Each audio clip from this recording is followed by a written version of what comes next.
I was born in Mount Sinai Hospital, located in the Upper East Side of New York City, to my parents Mark and Jane Washington. We lived on the Upper West Side in a one-bedroom apartment overlooking the Hudson River.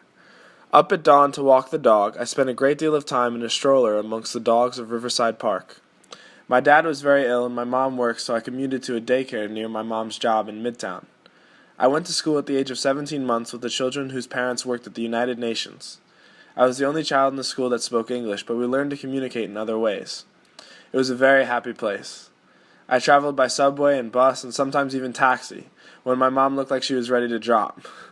We met a lot of different people along our travels, and I learned very early to move quickly to get where I needed to go. We had a simple life, and after arriving home from school at around 7 or even 6:30 on a good day, we ate quickly to end up our evening in Riverside Park to walk the dog. Life in New York was the best. During the 90s, New York City streets were filled with the homeless. I remember their faces when my mom and I would give them plates of food or a warm coat on our way to the grocery store. We never left our apartment without bringing something to someone. The city was exciting. One day we even dodged gunshots in the subway. However, after many robberies in the area, my mom and I were mugged and decided to move to the suburbs. Life was very different. We moved to Westchester County to a small town called Somers. Westchester is a beautiful place filled with trees and curving roads and surrounded by lakes with deer that roam. It is a unique and interesting place where the very wealthy have settled. While my family is part of the working class, I was brought up with some of the wealthiest people in the world. Our simple life was gone and we missed it. While the country was nice and we had added a second dog to our family, the people were superficial and materialistic. I was overwhelmed with the competition and desire to outdo one another. This new world had challenged our desire for simple life. My mom decided to commute with me back to the city for school.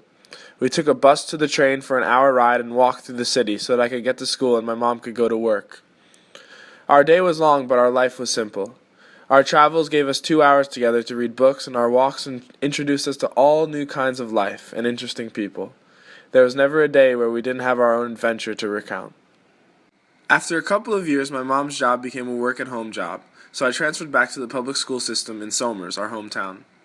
I was nominated for the gifted program, but mysteriously I failed the entrance test. I tell this story because it is right around the 3rd grade that the mysterious academic roller coaster of my life began. By the 4th grade, I had become very ill, missing 50 to 60 days of school a year. I even developed alopecia, it's a disorder where your hair falls out. I had 2 exploratory surgeries, but the doctors in Columbia Presbyterian Hospital were at a loss as what was causing my illness, where my body had become toxic. I wanted to be a good student and worked very hard through these years. Teachers were astonished with my knowledge in the classroom, but I still struggled with tests and homework. I played sports and was named to the U.S. Olympic development team for soccer, and was blessed to win some prestigious sports awards in baseball, golf, and basketball. However, the middle school in Somers was overcrowded with teachers that went to sleep in the classroom. So we decided to travel about 45 minutes by car so that I could attend an all-boys Christian Brothers school. These were the best years of my life. While I knew my mom struggled to pay the tuition, I began to learn again. I had great teachers and the sports were terrific. I continued to play soccer in a private club, so my life was filled with sports and school. At Iona, everything came so easily. Sports, school, friendships. I became passionate about my Catholic faith, as it still defines me today, and it's all that I do. I was captain of the baseball and basketball teams, president of the student body, graduated with a 98.3 GPA, and was selected to speak at the 100th anniversary of St. Patrick's Cathedral in New York, representing Iona Grammar School. I was self-confident and ready to dedicate myself to my decision to be a doctor, as both my father, grandmother, and father suffered from serious illnesses, and I had spent much of my free time in hospitals and nursing homes. Accepted into one of the top 25 prep schools in the country as a financial aid student, I was enrolled into Rye Country Day School to continue my studies. I was also a very, very serious student. My 4 years at Rye Country Day proved to be extremely challenging. With my mom still struggling to pay for our share of tuition, I felt honored to attend such a prestigious school. However, when the doors opened in September, I learned that the school was filled with Wall Street's finest. I learned quickly that it was a cutthroat world and there was no place for friendship. The kids were just plain mean and jealous. Their moral compasses provided and pointed anywhere but ethical. The transition from Iona Grammar proved heartbreaking. I spent a lot of time trying to fit in, but I knew I never would. These kids lived in mansions with full-time tutors at their homes for homework and nannies and babysitters. The money was flashy and infinite. Everyone had the latest gadgets before they even were announced. Parties were wild, filled with drugs and alcohol, starting at the age of 14. I got caught up in trying to fit in and trying to excel, and I lost myself along that way. I wasn't happy and soon found myself quite the loner in one of the best schools in the country. I began to struggle in school. Teachers told me I was lazy or even stupid. I spent countless hours with homework and my mom tried to pay for tutors. We developed an incredible bond during these years that has never left me. She wanted to have me tested for learning disabilities, but we couldn't afford it at the time. I didn't think anything was wrong with me, I just thought I was dumb. I was hearing it from all my teachers. But I worked harder and harder, but my hard work didn't seem to pay off. My saving grace was my faith in soccer. While I played sports at Rye Country Day, my love of soccer and my U.S. Academy team kept me going. By the time I graduated from high school, I was rated the #1 player in New York and the 36th best player in the country, and was named to the United States national pool as a left defender for the U16, U17, and U18 age groups. This meant that I was eligible to participate and play for the U.S. national team. My soccer and my faith in God kept me away from drinking, smoking, and parties as I was traveling across the country every weekend to play in games. I was able to find some good friends that shared the same passion as I did. I was recruited by over 80 Division I, II, and III schools from across the country. I selected Boston University because of the balance of academics, even though the soccer program was not as high a level as some of the other schools that I considered. I was very fortunate to earn a full tuition scholarship. Boston University proved to be the most difficult year of my life. While I had earned a starting position as their left defender, I struggled the first semester in every aspect of myself. Practice started at 6 a.m. and classes around 11 a.m. I found myself exhausted most of the time. My body hurt so bad some days, I had great difficulty just getting out of bed. I stayed up late, working much harder than my peers and without great success. I was bouncing a C average with 1 B. I was very disappointed in myself academically, but I knew I couldn't work any harder. My teammates were not the family I had dreamed of either. The guys played as individuals rather than as a team, and our coaches did not inspire us or even use any kind of positive reinforcement. They encouraged unhealthy competition and penalized me for not being part of the team in their drinking and wilding weekends. I tried to fit in and continued to play unselfishly, but my coach was always angry with me. To this day, I have no idea why. He was relentlessly always penalizing me. I continued to play every minute of every game, even scoring goals to win a match. I was never congratulated. I drifted further from my teammates as I needed to spend more time studying, and my body continued to hurt to the point where I would collapse after practice or games. I repeatedly asked to see the doctor, but I was denied by my coaching staff. We won our conference title during the regular season, and I was finally allowed to see the doctor where I tested positive for mono, which in many instances I could have died.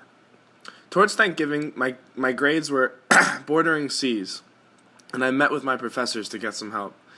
They insisted that I see the Center of Disabilities as my knowledge in the classroom was so different than what I was getting on my tests and written work. They suspected that I had dyslexia. I finished my second semester and a summer course with a B average. My mother had taken a loan for the tests, and in late July I was diagnosed with severe dyslexia, a mixed receptive expressive disorder, and some other learning disabilities. I really didn't believe the test results, and my mother and I struggled to come to terms with it. And my mother and I had to make the decision to leave Boston University. In an effort to understand my disability before returning to college, I had to take the choice, and I decided to leave Boston University. My coach was angry with me and informed me that I would never play soccer again if I took a leave of absence. After torturous deliberation, I gave up my scholarship and went home to work with a learning specialist to help me with tools and strategies to better prepare me for college. It was still and is the hardest decision I ever had to make in my life. I made that decision realizing that I could be banned from college soccer for all. This decision gave BU the opportunity from keeping me from the game for 2 years per the rules of the NCAA, but due to a technicality, they only kept me from playing for 1 season. This was the first time in my life that I hadn't played my sport. I moved back home and worked 3 jobs to help my mom with the tutor expenses, and it was the best decision of my life. I started to understand my disability and finally realized that I wasn't dumb. I loved the people, and I loved everyone that was helping me.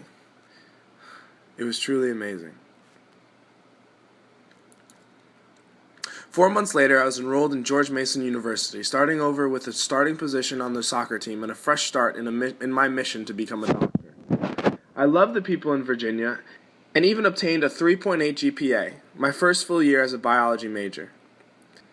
In the fall, I was named to the A10 All-Conference ECAC second team and VASID second team, some of the recognition for my play in the fall, and also won the Atlantic 10 championship with my fellow George Mason University Patriots.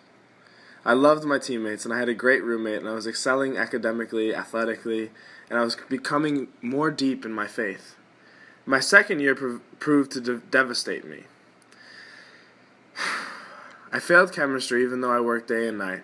I was filled with anxiety and embarrassed that I couldn't understand the instruction in the labs, when everyone else was understanding it so easily. Failing chemistry would remove me from my pursuit to be a doctor and would make me ineligible to play soccer. I worked harder and harder, but I failed in the end. It was the first time that I had failed at anything. My future as a doctor was over, and I had to take 2 classes over the summer to reclaim eligibility so that my soccer career wasn't at risk as well. While I could have tried chemistry again, the risk of failing was too great. I had no self-confidence, and the risk of failure was overwhelming. I visited with career counseling and made the decision to look at the New Century College. My mom tried to convince me that I am a natural teacher, but I was unconvinced. I didn't want to be a teacher, I wanted to be a doctor, but I knew that with my disabilities it would be nearly impossible to play a sport and continue on the pre-med path. I decided to switch my major.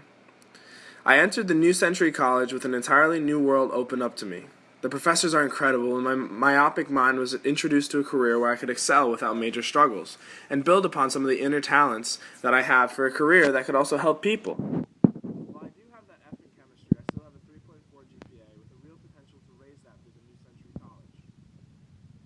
The school has helped me balance my anxiety and make a place for me to succeed. I am building my self-confidence slowly in a new world with endless opportunities. I am able to include my faith as much time as I can through volunteer work and membership in the Catholic Campus Ministry. And I oversee the Bellarmine Board, and as well as a Eucharistic minister. The New Century College has enabled me to grow as a person academically, athletically, and within my community. I am so blessed to be part of such a great institution.